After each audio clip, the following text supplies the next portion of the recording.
History of the Dark Age, Season 4, Episode 2. The Drowned Library. Prologue, The Taste of Silence. The world held its breath for exactly 7 days. In Echohold, the world tree's twin trunks, one gold, one green, ceased their whispering. The leaves hung motionless, as if waiting for a verdict. In the Curators of Benentis, the water in the dragon seal froze for the first time in living memory, then thawed, then froze again, a cycle of indecision that drove the castle's priests to silence. On the shores of the Otchłań Wodna, the Watery Abyss, fishermen pulled up nets containing not fish, but perfectly preserved moments, a child's laugh from a village that no longer existed, the last words of a soldier who had died in a war that never happened. Something had changed. Something had fed. And in the crypt beneath the fortress, Damian's stone form glowed with a pulse that matched the rhythm of a heart that was not his own. The golden cracks in his body had spread, forming a map, a cartography of corruption that traced the veins of the world itself. Utulon was no longer trying to escape. He was rearranging the furniture. Chapter 1, The Congress of the Damned. The curators of the dual draft convened an emergency session. Not in Echohold, not in the Imperial Palace, but on the meta-narrative bridge itself, the only neutral ground left in a world that was rapidly losing its definitions. Lysandra Solis arrived first, her diplomatic retinue replaced by soldiers from the cartographer adjuncts. Theron walked at her side, his vambrace now permanently marked with the impossible map that Ilara's touch had burned into the metal. He caught her staring at it sometimes, a mixture of wonder and dread in her eyes.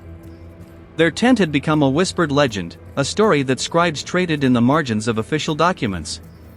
Neither confirmed nor denied. Let them wonder. In a world of collapsing certainties, a little mystery was a kind of currency. Serafina came alone. She always did now. The 4001st glyph, consent, pulsed faintly in her chest, a second heartbeat that responded to disturbances in the narrative field. She felt it now, a dull ache, like a tooth rotting. Something was wrong with the story. Something was eating it from the inside. Helena descended from the world tree's highest branch, Arthur's compass warm in her palm. It no longer pointed to the Water Association's well. It pointed to the horizon. To the sea. To the spreading calm that was not peace but absence. Karis followed, the black flame now a tiny, precise point on his fingertip, a period waiting to be placed at the end of a sentence. He had used it to prune 3 more wild stories since the wedding. Each time, the flame grew smaller. Each time, the weight grew heavier. Dominic arrived last, his one eye scanning the assembled faces with the cold assessment of a man who had learned that trust was a weapon best kept sheathed. Behind him, 4 Benentis guards carried a litter draped in black silk. They set it down in the center of the bridge and withdrew. "We brought him," Dominic said. "Though I'm not sure him is still the right word." He pulled back the silk. Damian lay on the litter, his stone body now veined with pulsing gold. The cracks had spread across his face, transforming his features into a mask of living geography. His eyes, those star-filled voids, were open.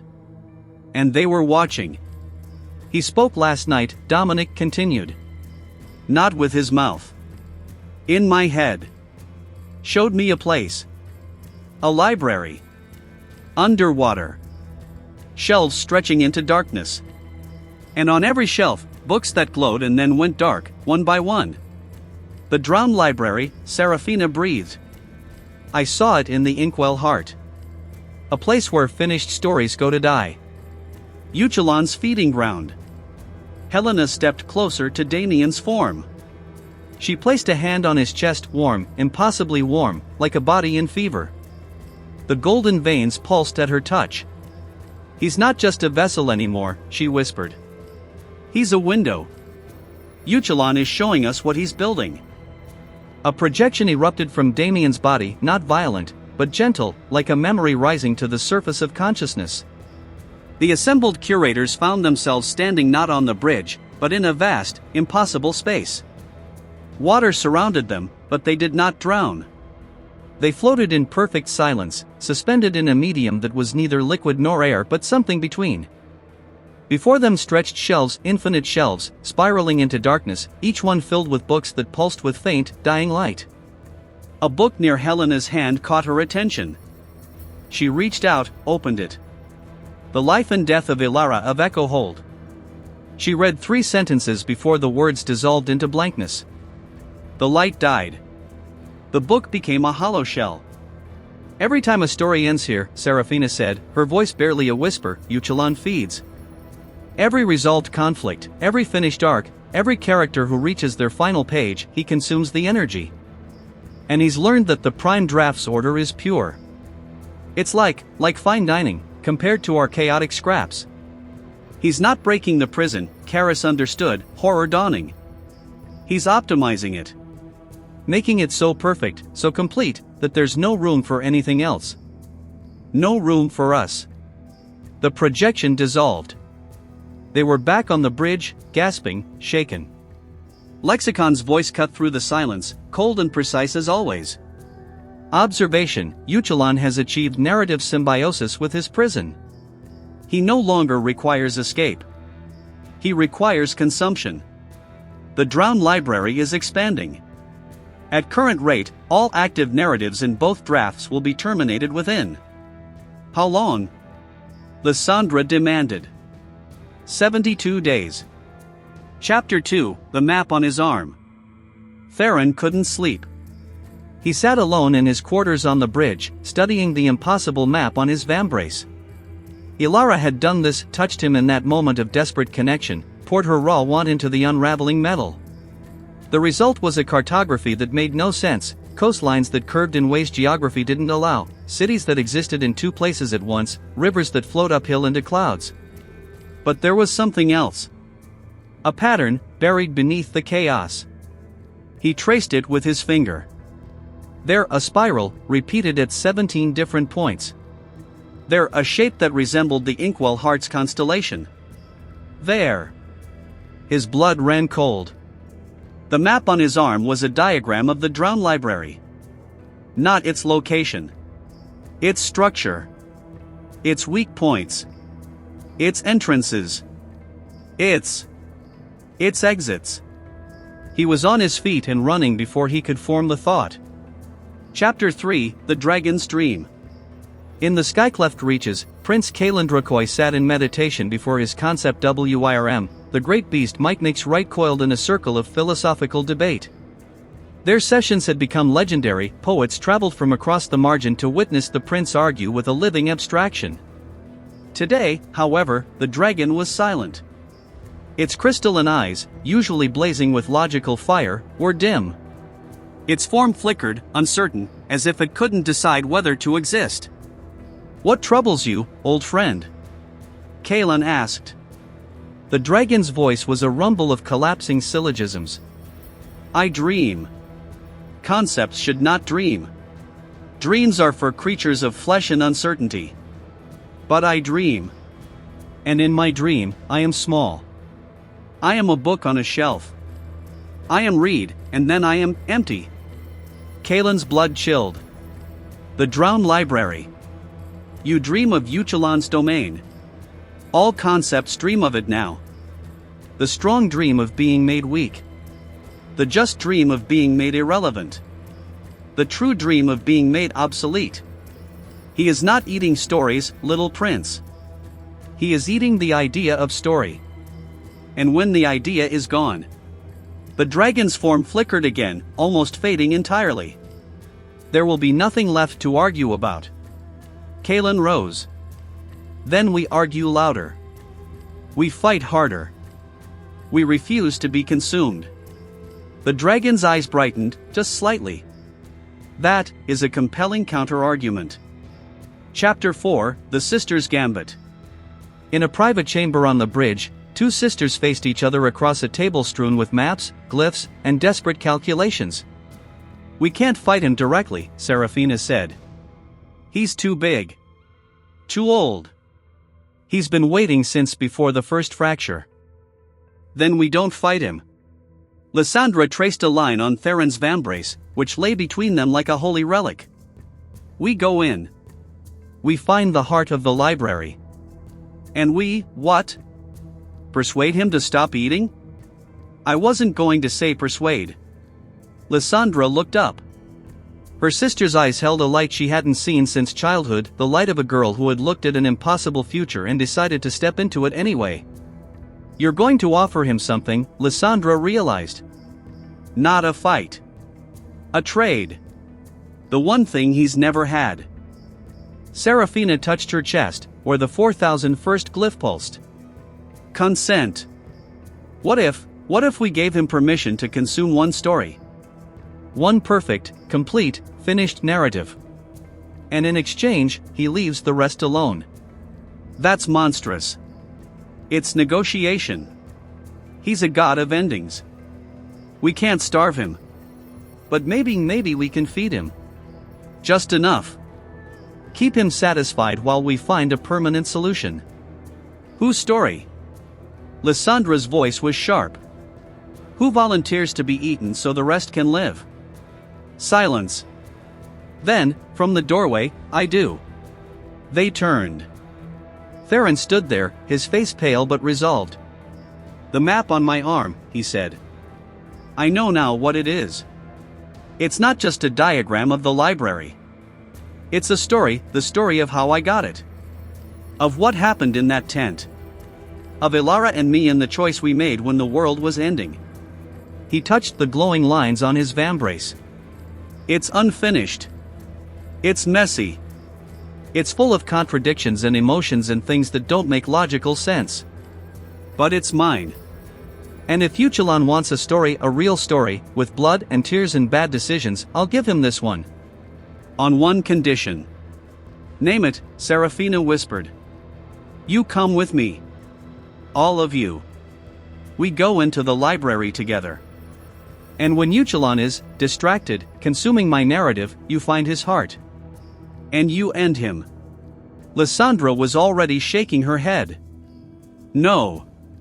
Absolutely not. You're the father of my," she stopped, hand flying to her mouth.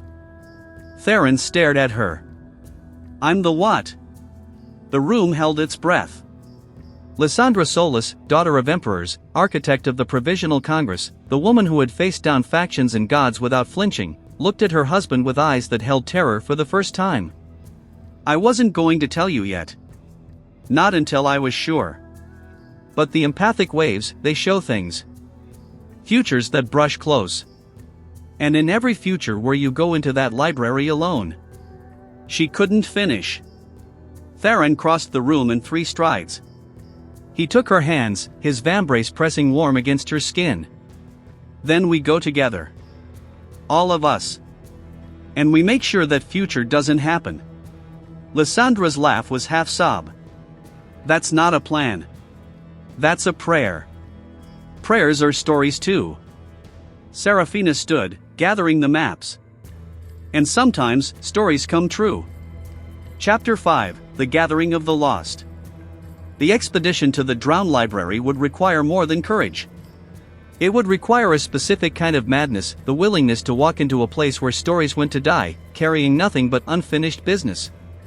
Helena found Silas in the Paradox Grove, sitting beneath a tree whose shadow was solid enough to lean against. The madness hero looked up as she approached, his kaleidoscope eyes resolving momentarily into something almost sane. "The Guardian comes," he said. "Bringing questions wrapped in duty." "I need you to come with me," Helena said. "Into the library." Silas laughed, a broken, beautiful sound. "I'm already there, Guardian. I've been there for years. Every time my story loops, every time I'm hero and villain in the same breath, I feel him watching. Utulon. He loves me. I'm his favorite meal, a story that never ends, constantly resolving and restarting. Buffet of the damned. Then help us stop him." Silas stood, dusting solidified shadow from his tattered cloak. "Why? What do I get? An ending. A real one. Not a loop, not a trap. A choice." For a long moment, Silas was silent. Then, slowly, a smile spread across his face, the first genuine expression Helena had ever seen on him. "Sign me up." In the Whispering Barrens, Karis found the Echo Queen. The blind seer sat at the center of a memory storm, her face upturned to winds that carried the screams of 1,000 dead battles. You carry the flame, she said without turning. The gardener of endings. You've come to ask me to walk into the one place where endings are permanent. Yes. I'll come. But not for you. For her. The Echo Queen gestured, and the winds parted to reveal a figure walking toward them across the sand. Jasmine of Sunstalk rode her manticore, the beast's corrosive aura leaving trails of briefly unwritten reality in its wake. She dismounted and approached, her scholar's eyes alight with something between fear and fascination. I heard about the library, she said. The Witherkin have legends. The place where the first erasures were stored. Where the absence was born. She touched her manticore's flank, and the beast purred a sound like reality glitching. We're coming too. Your husband? Karis asked. Kale guards our people. But the manticore and I were made for this. Born in revision scars. We'll either save the world or be erased trying. She grinned, fierce and young. Either way, it's a story worth telling. In the sky-cleft reaches, Prince Kalen received one visitor he did not expect. His sister, Lyra. She came alone, without guards, without her storm eel. Her amber eyes held something he had never seen there before, fear. The Reclaimers abandoned me, she said flatly. When they learned what I'd unleashed feeding Utulon with prime energy, they called me traitor. House Dracoy has disowned me. I have nothing. Kalen said nothing. I know what you're planning. The library. I want to come. Why? Because I helped create this monster. Because my ambition, my hunger for control, it fed him. If I don't help stop it, his silence will be mine forever. She met his eyes. I'm not asking for forgiveness. I'm asking for a chance to be useful. Kalen studied his sister for a long moment. The poet in him saw the tragic arc, the ruthless princess, brought low by her own schemes, seeking redemption in the belly of the beast. One condition, he said. You listen to the dragon. Really listen. Let it argue with you. Let it change your mind about something. Lyra's laugh was bitter.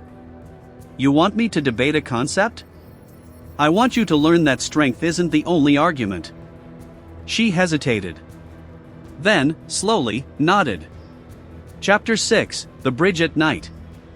The night before they left, Ilara found Theron standing alone on the bridge, staring into the shimmering corridor between worlds.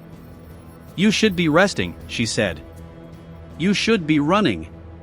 Running where? The library is everywhere now.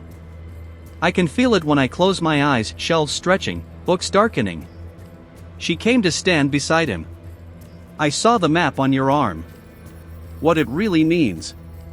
Then you know I'm not coming back. I know you're planning to be the bait. There's a difference. Theron turned to face her. In the bridge's ethereal light, his face was young and old at once, the face of a man who had mapped impossible territories and found himself at the center. In the tent, he said. When you touched me. When you poured that one into me. What was it? Ilara was silent for a long moment. Then, everything. Every future I'd never let myself imagine. Every story I told myself I didn't deserve. I poured it all into you because I couldn't hold it anymore. And you held it. I still hold it. I know. She touched his vambrace, the glowing lines warm against her fingers. That's why you have to come back. Not for Lysandra, not for the baby. For me. Because I gave you something, and I want to see what grows from it. Theron caught her hand. That's not fair. Nothing about this is fair. She squeezed once, then released him. Come back anyway. She walked away without looking back. Theron watched her go, the map on his arm pulsing with every beat of his heart. Chapter 7, Descent. They gathered at dawn on the shore of the Otchłań Wodna. The expedition numbered 12. Serafina, carrying the glyph of consent in her chest. Lysandra, pregnant and terrified and determined. Theron, the bait, the map, the willing sacrifice. Helena, anchor to the living world. Karis, gardener of endings. Arthur, warden of the waters. Dominic, lord of stone and silence. Silas, the madness hero, finally coherent. Jasmine and her manticore, Koros. The Echo Queen, blind seer of the winds. Prince Kalen, poet and dragon friend. Lyra, disgraced princess seeking redemption. Behind them, the world held its breath. Before them, the water was perfectly, terribly calm. Once we enter, Helena said, time moves differently. We could be gone for days, years, centuries. When we return, if we return, the world may be unrecognizable. Or gone, Silas added cheerfully. Or gone. Helena nodded. Last chance to back out. No one moved. Seraphina stepped forward, touching her chest. The glyph flared, and the water before them parted, not like the Red Sea, but like a curtain drawing back to reveal a staircase spiraling down into darkness. The library knows we're coming, she said. Utulon is waiting. Good. Dominic drew his sword, the dragon seal at his neck pulsing with cold fire. I have questions for him. They descended. Chapter 8, The First Shelf. The staircase went down for what felt like hours. Around them, the walls were made of water held back by nothing, a physics that made no sense, a geometry that shifted when they looked away. Fish swam through the walls, their scales glowing with faint, dying light. Every few minutes, one would stop, its light extinguishing, and drift away into the darkness. Stories, the Echo Queen murmured. Small ones. A fisherman's tale of the one that got away. A child's first catch. They're dying all around us. Finally, the stairs ended. They stood at the entrance to a vast, impossible space. Shelves stretched in every direction, up, down, sideways, spiraling into infinity. Each shelf held thousands of books, their spines glowing with faint light. And as they watched, books went dark. One by one. Row by row. The sound was soft, almost gentle, a sigh, a whisper, a last breath. The library, Seraphina breathed. Theron's vambrace was blazing now, the map aligning with the shelves around them. The heart is that way. He pointed into the spiraling darkness. 3 miles, maybe. Through the densest part of the collection. Through the stories, Karis said. Through the endings. Arthur stepped forward, his hand on his sword. Then let's move. The sooner we find this bastard, the sooner we. A book near him opened. Light spilled out, blinding white. And when it faded, Arthur was gone. Chapter 9, The Consumed. Helena screamed. The others scattered, weapons drawn, searching for threats.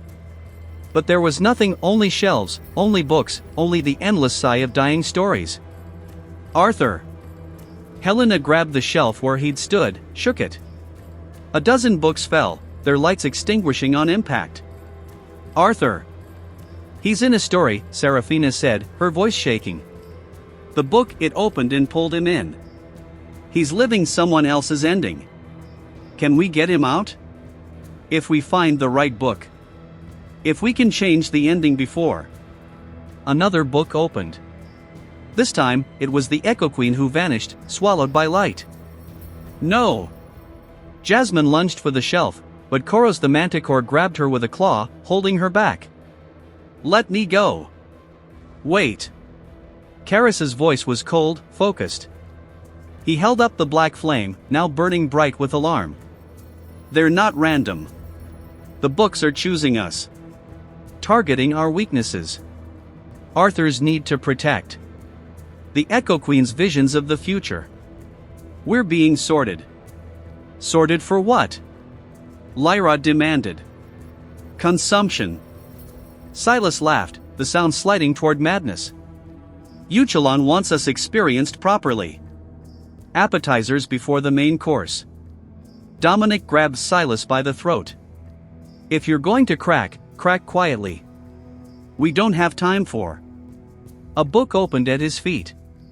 Dominic vanished mid-sentence. Chapter 10, Dominic's Ending. He fell into darkness and landed on stone. The Tweards of Benentis. But not as he knew it. This fortress was whole, undamaged, its walls gleaming with fresh mortar. Banners flew from every tower, the banners of his father's house, before the Enosi Chirwanik Nosy, the Knight of Red Knives. A hand touched his shoulder. He turned. His father stood before him, young and strong, his eyes bright with pride. Dominic. You've returned. The war is over. We won. What? The Benentis have prevailed. Our enemies are ashes. Come, your mother waits. Your sisters. We've prepared a feast. Dominic looked down at himself. His armor was pristine. Both eyes were whole. The scar that had defined him for decades was gone. You can stay, his father said. This is your ending. The one you deserved. Peace. Family. Completeness. Dominic's hand went to his belt. The dragon seal was still there, but cold, silent. No water swirled within it. No spirits answered his call. This isn't real, he said. It's as real as you want it to be. The real world was pain.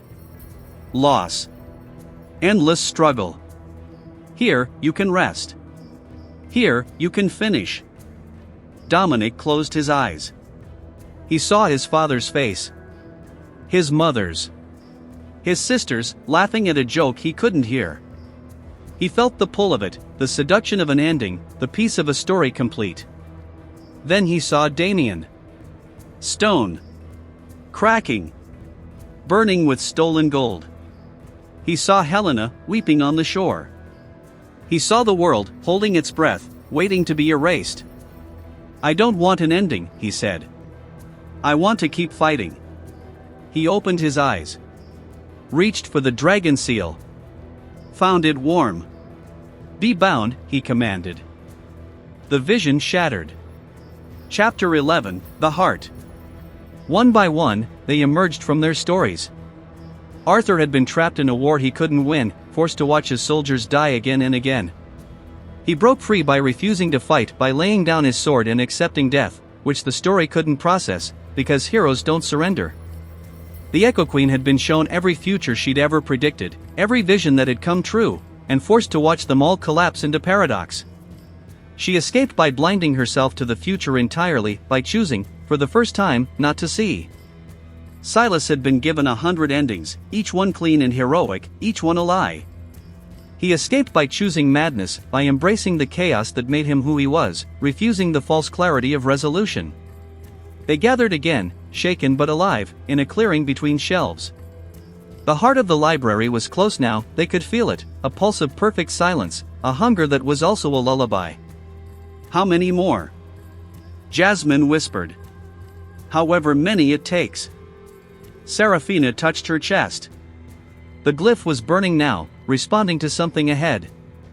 He's there. Utulon. I can feel him. Then let's go.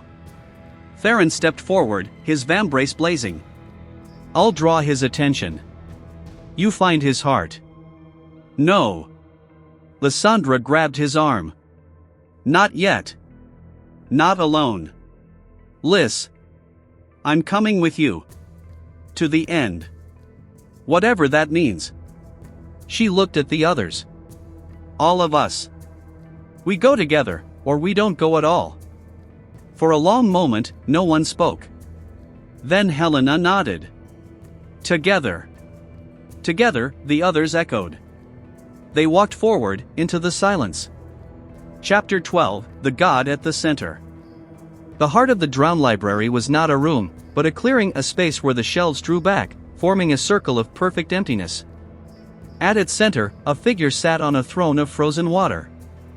Utulon was not a monster. He was not a beast of claws and teeth. He was a man, beautiful, ageless, calm. His skin was the color of deep water. His eyes held the patience of tides. He wore robes of woven silence, and when he smiled, it was like watching the sea accept a drowning sailor. Welcome, he said. His voice was not loud, but it filled everything. "I've been waiting." "For what?" Serafina demanded. "For you to understand." He rose, walking toward them, his feet leaving no prints on the glass-smooth floor. "I don't want to destroy your stories. I want to complete them. Every unresolved conflict, every loose thread, every unfinished sentence, I offer peace. Finality. The ending you all secretly crave." "You offer death," Karis said. "Death is an ending. But so is marriage. So is victory. So is the last page of a beloved book." Utulon's smile widened. "Your problem isn't that I consume stories. Your problem is that you're afraid to let them go." Theron stepped forward. "Then take mine." Utulon's eyes flickered to him, and for the first time, something like interest stirred in their depths. "You're the one with the map. The unfinished story. The interesting attachments." He glanced at Lysandra, at her belly, at Ilara standing behind her. "So many possibilities. So much potential. And you want to offer it all to me?" "I want to offer a trade. My story, complete, unresolved edges and all, for the rest of them." Utulon laughed. It was not a cruel sound, but a genuinely amused one. "You think I need permission? You think I haven't consumed 1,000 stories like yours already today? No. I think you're hungry for something specific. Something you've never tasted." Theron touched his vambrace. "This story has consent. Not forced. Not accidental. Chosen. Freely given. When was the last time you ate something that wanted to be eaten?" Utulon's smile faltered. For the first time, the god of depths looked uncertain. Chapter 13, The Feast. "Go," Theron whispered. "Now."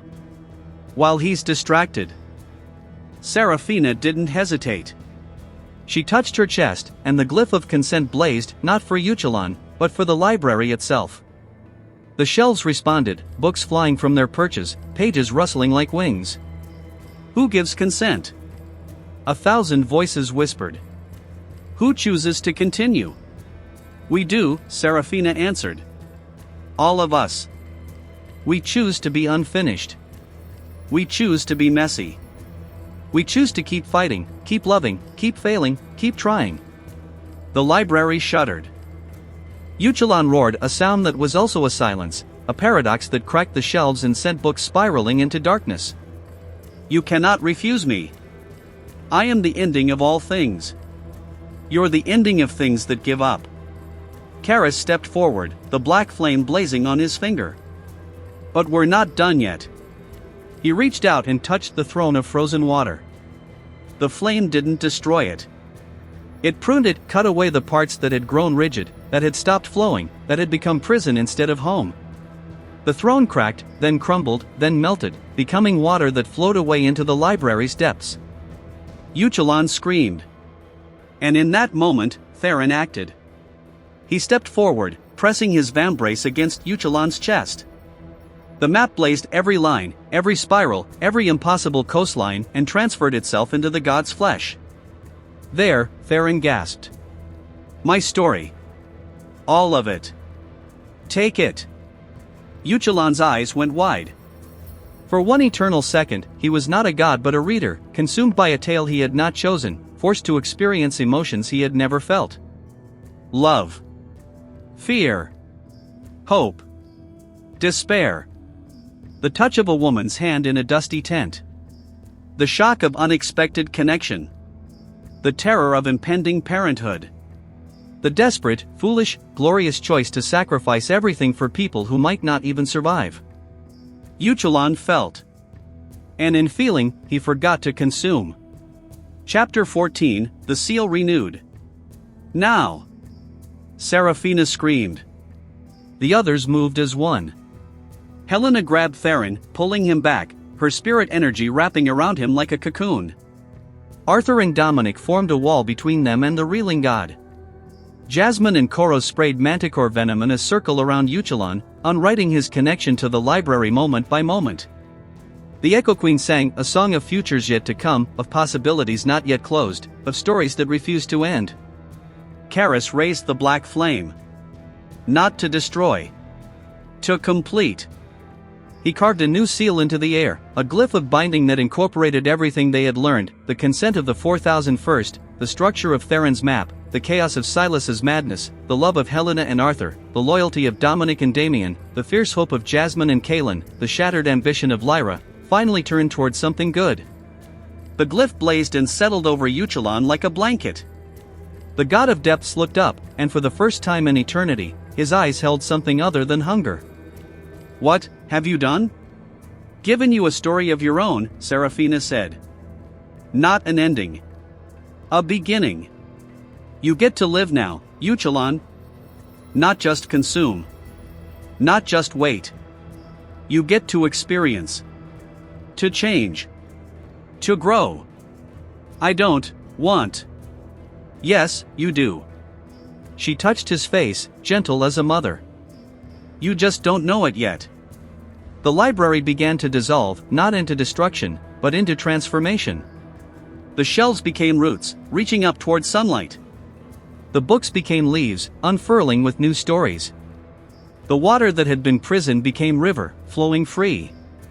And at the center of it all, Utulon sat on his melting throne, experiencing the first moment of his own, unwritten future. Epilogue: What grows from silence? They emerged from the sea 3 days later, blinking in sunlight that felt like a gift. The world had not ended. The stories continued. In Echohold, the world tree sprouted a third trunk pale as water, strong as stone, bearing leaves that whispered with the memory of the library. In the Triards of Benentis, Damian's stone form cracked entirely, and from within, a man emerged. Whole. Human. His eyes no longer held stars, but they held recognition. He looked at Dominic and spoke his first words in weeks. "Did we win?" Dominic laughed, pulled him into an embrace, and did not let go for a very long time. In the sky-cleft reaches, Prince Kaelin introduced his sister Lyra to the concept WYRM. They argued for 3 days. At the end, Lyra emerged changed, not soft, not kind, but curious. Hungry for understanding rather than control. In the oasis of eternal shadows, Helena and Arthur stood at the water's edge. His compass no longer pointed to anything but her. 72 days, she said. That's what Lexicon predicted. How long we had. And now? She smiled. Now we have tomorrow. And the day after. And all the messy, uncertain, beautiful days after that. He kissed her. The water rippled. Somewhere, a story that had been waiting to begin finally found its first sentence. Theron sat alone in the garden of the Provisional Congress, watching his vambrace fade. The map was gone now, consumed, transformed, given to a god who was learning, slowly, what it meant to feel. Lysandra found him there. She sat beside him, saying nothing, just letting him lean against her. "Did I do the right thing?" he asked. "Giving him my story?" "I don't know." "Neither do you. That's what makes it real." He laughed, tired and whole.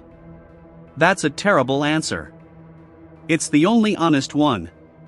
She took his hand, placed it on her belly. "Feel that?" A flutter. A kick. A story beginning. Theron wept. In the depths, where the water was darkest and the silence deepest, a god sat alone with his first feeling. It was strange, this, wanting. Not to consume. Not to end. Just to be. He reached out, tentatively, and touched a passing fish. It didn't die. It didn't fade. It simply swam on, carrying the memory of a god's touch into brighter waters. Utulon smiled. It was an awkward expression. He'd never used it before. But he practiced, alone in the dark, while above him the world continued its beautiful, broken, endless story. Final shot. The three-trunked world tree at sunset. Gold. Green. Water pail. Birds nesting in its branches. Children playing at its roots. A book lying open on a nearby stone, not recording the past, but waiting for the next page to be written. A hand reaches down and turns it.